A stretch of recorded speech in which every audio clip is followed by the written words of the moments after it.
अस्सलामुअलैकुम Pakistan, this is Mannar Ahmad Siddiqui और आप मुझे देख रहे हैं पाकिस्तान के सबसे पहले वेब टीवी चैनल राह टीवी के प्रोग्राम राह स्पेशल पर।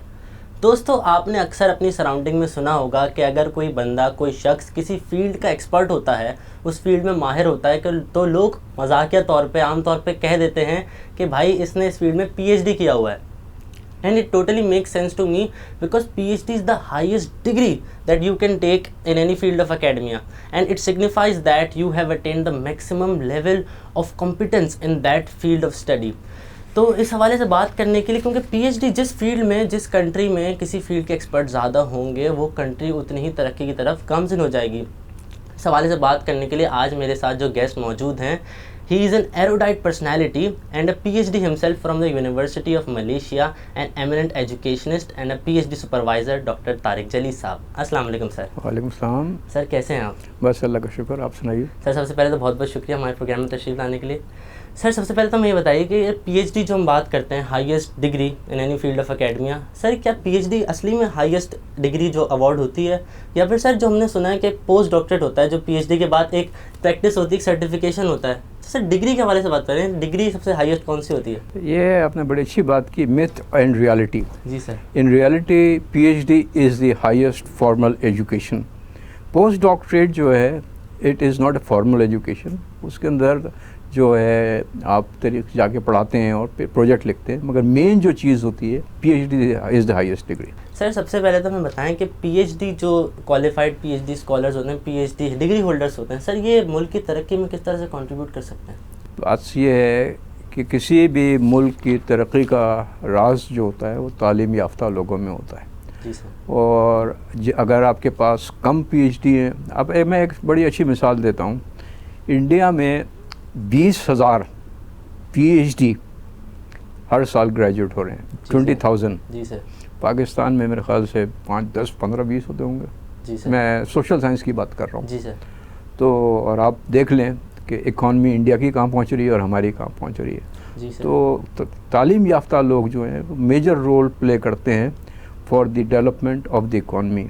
जी सर। इस हवाले से एक दफ़ा जब ज़ियाउल हक़ साहब गए जापान, तो उनने पूछा कि मुल्क की तरक्की के लिए 2 लफ्ज़ बोलें। तो ज़ियाउल हक़ को जापान वालों ने कहा तालीम और तालीम। बहुत खुश हुए, इंस्पायर हुए, पाकिस्तान में आए और इक़रा सरचार्ज लगाया for import. Billions of rupees इसमें जमा हुए, मगर बदकिस्मती ये हुई कि वो पैसा जिस मकसद के लिए जमा हुआ था, यानी कि तालीम के लिए, वहाँ नहीं खर्च हुआ और डेफिसिट फाइनेंसिंग के लिए खर्च हो गया। सर तो PhD एक सर साइंटिस्ट भी होता है सर, जैसे आप मैनेजमेंट साइंसेस में हैं सर, तो आप मैनेजमेंट साइंटिस्ट कहलाते हैं, कोई सोशल साइंसेस में तो वो सोशल साइंटिस्ट कहलाता है। सर PhD में रिसर्च भी इन्वॉल्व होती है सर, तो क्या एक PhD एक साइंटिस्ट भी होता है? जी, ये एक बहुत बड़ी डिबेट चली आ रही है, जिसके अंदर साइंटिस्ट, जिसको हम फिज़िक्स इंजीनियर बोलते हैं, और सोशल साइंटिस्ट जो PhD होते हैं, इन दोनों में वो लोग ये कहते हैं, पॉजिटिविज्म अप्रोच होती है, वो ये कहते हैं कि हम उस चीज़ को मानते हैं जो दिखे, समझे और नज़र आए। जैसे केमिस्ट है, उसने रिएक्शन किया तो सामने उसको नज़र आ गया।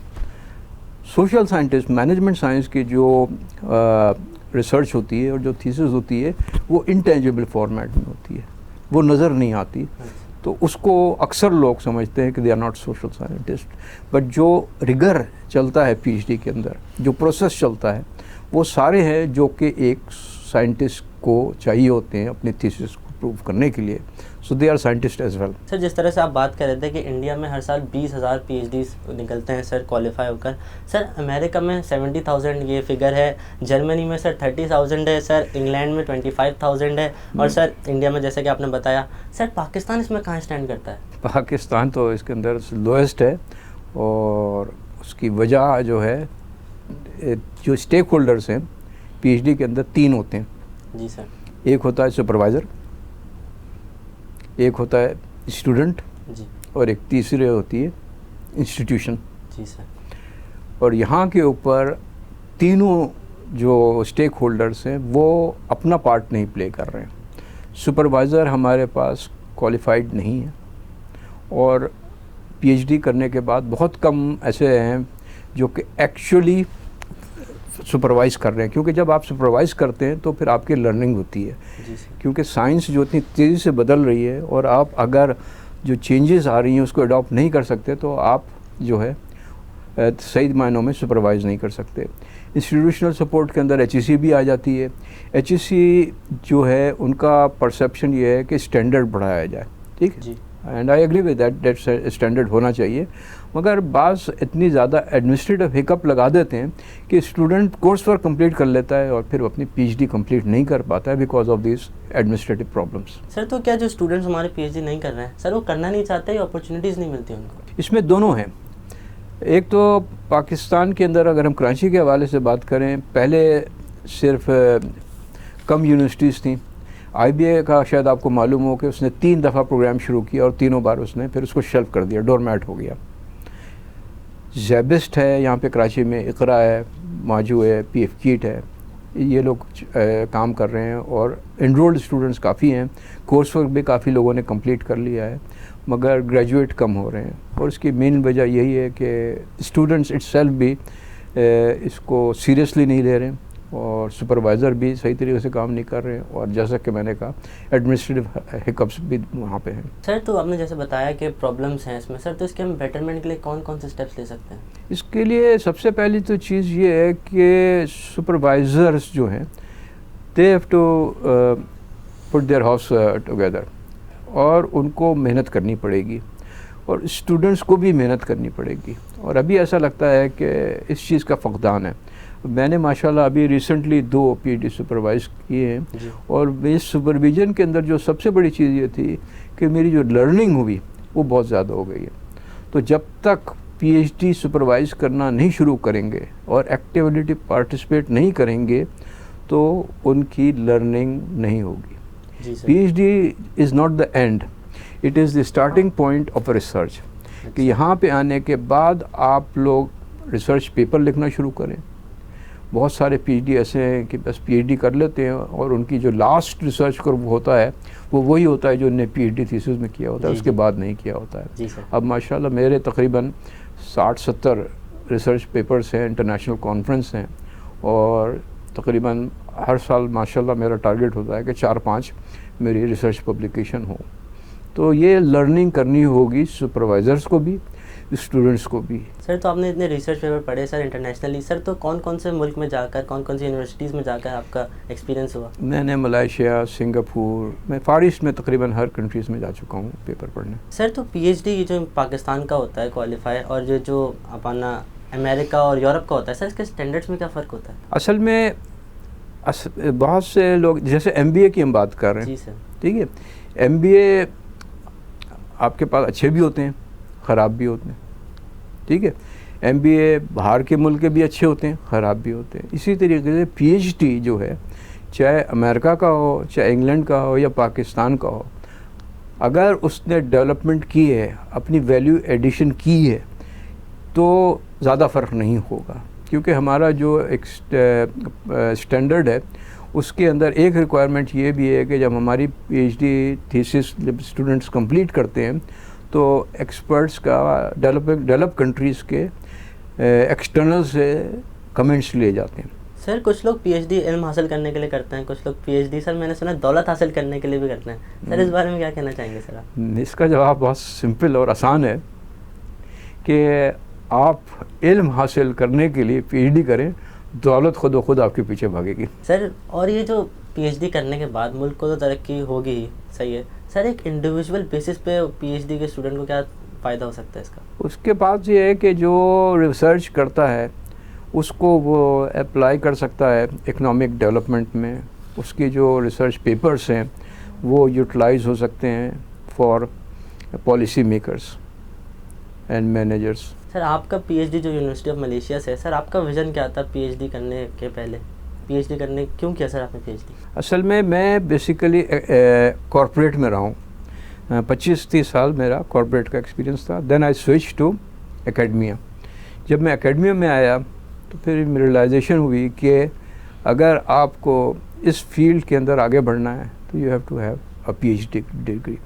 तो इस चीज़ को सामने रखते हुए मैंने PhD करना शुरू किया था। और क्योंकि जैसे कि मैंने कहा कि मुझे रिसर्च का ताल्लुक़ रिसर्च का शौक़ पहले ही था, तो मेरे इवन पीएचडी करने से पहले भी 20-25 पेपर पब्लिश हो चुके थे, तो जिसकी वजह से मुझे अल्लाह का शुक्र है कि पीएचडी करने में प्रॉब्लम नहीं हुई। और जैसे कि मैंने कहा कि दूसरी चीज़, दूसरे स्टेक होल्डर्स हैं जिसमें सुपरवाइज़र है, उनका मेरा इंतकाल हो गया, doctor Ernest D Run, he was excellent man. जब मैं पीएचडी कर रहा था तो हर बार मैं उसको अपने प्रपोज़ल वगैरह भेजता था, उसको काट के वापस कर देता था कि ये सही करो, ये सही करो, ये सही करो। मगर उस रिगर से मुझे बहुत एडवांटेज हुआ कि जब मैं फाइनल डिसर्टेशन के डिफेंस के लिए गया, उसमें भी प्रॉब्लम नहीं हुई और पब्लिकेशन वगैरह भी ऑटोमेटिकली हो गई। सर अगर स्टूडेंट है जो पीएचडी करना चाहता है सर, तो क्या प्रोसीजर है, आप क्या प्रपोजल देना चाहेंगे, किस तरह से वो पीएचडी कर सकता है? इंडिविजुअली या इंस्टीट्यूशनली? सर इंडिविजुअली पीएचडी करना चाहता है। हाँ, देखिए, एक पाकिस्तान के अंदर अगर करना चाह रहा है तो उसकी रिक्वायरमेंट ये है कि 18 साल की तालीम हो। अच्छा, ठीक है। फिर वो किसी भी इंस्टीट्यूट को जब ज्वाइन करता है तो उसको एक 6 कोर्सेज करने पड़ते हैं, जो कि ज़्यादातर लोग कर लेते हैं 18 क्रेडिट आवर्स का। असल मसला शुरू होता है जब पीएचडी थीसिस करना शुरू करते हैं। और पीएचडी थीसिस के अंदर कोर्स वर्क में ये होता है कि भाई सेमेस्टर के आखिर में एग्ज़ाम होगा, तो लामहला स्टूडेंट क्या करता है कि तैयारी करता है और पास हो जाता है जी। पीएचडी के अंदर आपको 2 साल मिनिमम रिक्वायरमेंट है एचईसी की कि कम से कम आपको 2 साल थीसिस करने में लगाने होंगे। मगर इस दौरान कोई इम्तिहान नहीं होता, तो स्टूडेंट रिलैक्स हो जाता है और फिर वो अपनी थीसिस टाइम पे नहीं कंप्लीट कर पाता। सर हमारी सोसाइटी में पीएचडी करने के बाद एक पीएचडी डिग्री होल्डर की क्या क्या रिस्पॉन्सिबिलिटी समझते हैं आप? रिस्पॉन्सिबिलिटी तो वही है, एक तो अब उसके अंदर सोशल अवेयरनेस बढ़े, पोलाइट हो, अपने आप को फन्ने खानी समझे, जी। और सबसे बड़ा एक रोल जो होता है पीएचडी का, ख़ासतौर पर एकेडमी के अंदर, कि his role should be mentor, यानी कि लोगों को गाइड करे, सुपरवाइज़ करे और जितने मसले मसाइल हैं, हिकअप्स हैं एडमिनिस्ट्रेटिव, उनको रिजॉल्व करने की कोशिश करे। सर पीएचडी करने के बाद कौन कौन सी अपॉर्चुनिटी के डोर्स खुल जाते हैं एक बंदे के लिए, एक शख्स के लिए? एकेडमिया के अंदर नॉन पीएचडी की सैलरी और पीएचडी की सैलरी के अंदर दुगना फ़र्क है। सर किस तरह से इसकी हिरार्की होती है कि बंदा जब अगर कोई टीचर है तो एकेडमिक्स में क्या क्या हिरार्की है, पीएचडी क्या रोल प्ले करता है सर इसमें? हाँ, ओके, पैसों के हवाले से अगर हम बात कर रहे हैं तो एवरेज अगर आप नॉन पीएचडी हैं और आपको इवन 10, 12, 15 साल का एक्सपीरियंस है, मैक्सिमम आपको 1 लाख मिलेंगे। अच्छा। अगर आप पीएचडी करते हैं और आपको इतना ही एक्सपीरियंस है तो 2.5-3 लाख मिलेंगे। प्लस फिर रिस्पॉन्सिबिलिटीज़ हवाले से बढ़ जाती है कि फिर जितने एडमिनिस्ट्रेटिव वर्क्स, एकेडमिक या इसके अंदर इनकी पार्टिसिपेशन, रिसर्च के अंदर मेंटरिंग, ये ज़्यादा होती है पीएचडी की। अब जैसे हम लोग पीएफ कीट वाले हैं, इंटरनेशनल कॉन्फ्रेंस कर रहे हैं जुलाई 18-19 में, तो ये भी एक रोल होता है पीएचडी वालों का कि दूसरों को इंस्पायर करे, मोटिवेट करे, पीएचडी करें। और सबसे बड़ी चीज़ एडमिनिस्ट्रेटिव मसले मसाइल जो हैं उनको रिजॉल्व करने की कोशिश करें। जी सर। क्वालिटी पे कंप्रोमाइज़ नहीं करें, मगर स्टूडेंट्स को एडमिनिस्ट्रेटिवली सफ़र नहीं करने पड़े। सर हमारी यूनिवर्सिटीज़ क्या स्टेप्स ले सकती हैं पीएचडी के अवेयरनेस को बढ़ाने के लिए कि ज़्यादा से ज़्यादा पीएचडी डिग्री होल्डर्स हमारे मुल्क से निकलें? नहीं, जहाँ तक अवेयरनेस का ताल्लुक़ है जी, हम एकेडमिया के हवाले से अगर हम बात करें तो एकेडमिया में जितने भी लोग हैं उनको उनकी अहमियत का अंदाज़ा है और कर रहे हैं, करना चाहते हैं। बाज़ लोग डरते हैं कि ये बहुत मुश्किल है, हालांकि ऐसा नहीं है। अगर सीरियसली अपना आप माइंड मेकअप कर लें और उसके ऊपर तवज्जो से काम करें तो it is not that difficult. तो जहाँ तक आगाही का ताल्लुक़ है, एकेडमिया में कम से कम जितने भी फैकल्टी मेंबर्स हैं उनको इसकी अहमियत का अंदाज़ा है। सर मैंने सुना है कि पीएचडी करने में 5-5, 6-6, 7-7 साल लग जाते हैं सर, तो इसमें वजह क्या आती है, क्या प्रॉब्लम्स आती है पीएचडी करने की जर्नी में? मैंने बताया कि जब थीसिस शुरू होती है जी सर, तो उसके अंदर एग्ज़ाम्स नहीं होते, प्रेशर नहीं होता, तो फिर स्टूडेंट रिलैक्स कर जाता है। अच्छा। और फिर रिलैक्स जब करना शुरू कर देता है तो फिर वो ड्यूरेशन बढ़ता चला जाता है। इसके लिए हमारे यहाँ पीएफ कीट के अंदर जो हमने सिस्टम अडॉप्ट किया है, या इवन मलेशिया में था, कि हर 6 महीने के बाद प्रोग्रेस ली जाती है स्टूडेंट से कि और सुपरवाइज़र से कि आपने इस सेमेस्टर के अंदर स्टूडेंट को क्या टारगेट दिया था, स्टूडेंट ने क्या टारगेट अचीव किया, और अगर कोई स्टूडेंट कोताही कर रहा है तो उसको सरनिश की जाती है, और अगर सुपरवाइज़र कोताही कर रहा है उसको सरनिश की जाती है। और फिर यही अगर ट्रेंड कंटिन्यू हो रहा है तो फिर सुपरवाइज़र अगर कोऑपरेट नहीं कर रहा है तो उसको हटा भी दिया जाता है।